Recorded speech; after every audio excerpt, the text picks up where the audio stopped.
एक समय की बात है कि किसी आश्रम में गुरु और उनके शिष्य रहा करते थे। वही गुरुजी शाम और सुबह अपने शिष्यों को उपदेश दिया करते थे और दिन भर के में अपने शिष्यों को कुछ ना कुछ करने की सलाह दिया करते थे। उन्हें कुछ ना कुछ सिखाया करते थे और साथ में खुद भी उनका साथ दिया करते थे। उन्हें बताते थे जिससे वह अपना अच्छे से जीविकोपार्जन चला सकें और वह आत्मनिर्भर रहें। कुछ ना कुछ करते रहने की उनको सलाह दिया करते थे।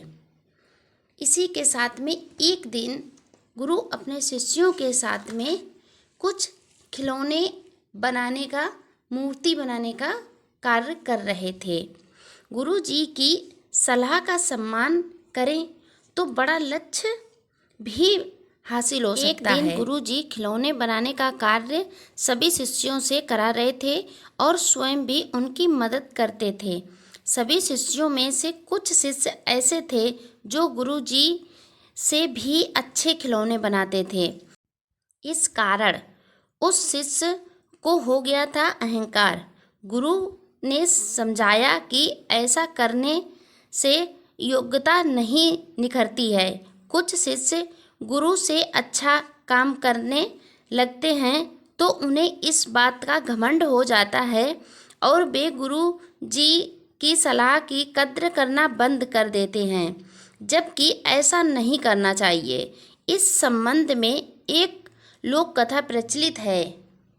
कथा पुराने समय में गुरु और शिष्य दोनों खिलौने बनाकर बेचते थे और जो धन मिलता था उनसे दोनों का जीवन चल रहा था। गुरु से के मार्गदर्शन में शिष्य बहुत अच्छे खिलौने बनाने लगा था और उनसे खिलौने से ज़्यादा पैसा मिलता था। गुरु जी के खिलौने औसत मूल्य पर बिकते थे, लेकिन गुरु रोज शिष्य से यही कहते थे कि तुम्हें खिलौने में सफाई की ज़रूरत है। रोज रोज गुरु यही सलाह देते थे। कुछ ही दिनों बाद शिष्य को गुरु की यह सलाह बुरी लगने लगी। शिष्य सोचने लगा कि मेरे खिलौने तो गुरु जी के खिलौने से अच्छे कीमत में बिकते हैं। शायद इस वजह से गुरु जी को जलन हो रही है, इसलिए वो मुझे रोज ही सलाह देते रहते हैं। एक दिन गुरु की सलाह से तंग आकर शिष्य गुस्सा हो गया। शिष्य ने गुरु से कहा, गुरु जी, मैं तो आपसे अच्छे खिलौने बना रहा हूँ, मेरे खिलौनों से ज़्यादा पैसे मिलते हैं, फिर भी आप मुझे ही अच्छे खिलौने बनाने के लिए कहते हैं, जबकि मुझसे ज़्यादा तो आपको अपने काम में सुधार करने की ज़रूरत है। गुरु समझ गए कि शिष्य में घमंड आ गया है। उन्होंने शिष्य से धीमी वाणी में कहा, बेटा, जब मैं तुम्हारी उम्र का था तब मेरे खिलौने भी मेरे गुरु से खिलौने अच्छे बनते थे।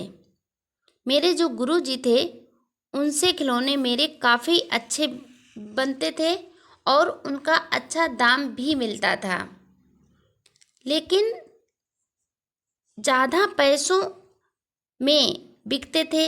एक दिन मैंने भी तुम्हारी तरह मेरे गुरु से भी यही बातें कही थीं।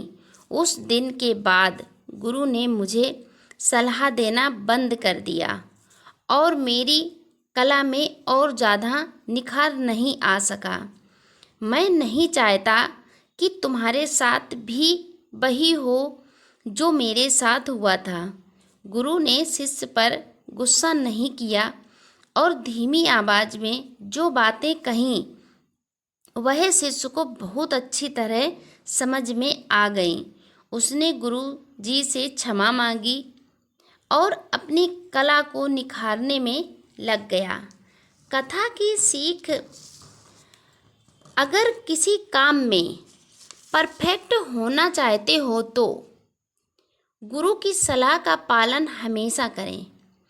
अगर काम थोड़ा बहुत अच्छा करने लगे हैं तो अपनी कला पर घमंड ना करें, वरना कला का विकास नहीं हो पाएगा और व्यक्ति महान कलाकार नहीं बन पाएगा।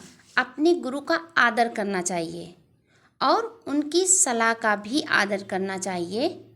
हम सभी को अपने गुरु के द्वारा बताए गए मार्ग पर चलना चाहिए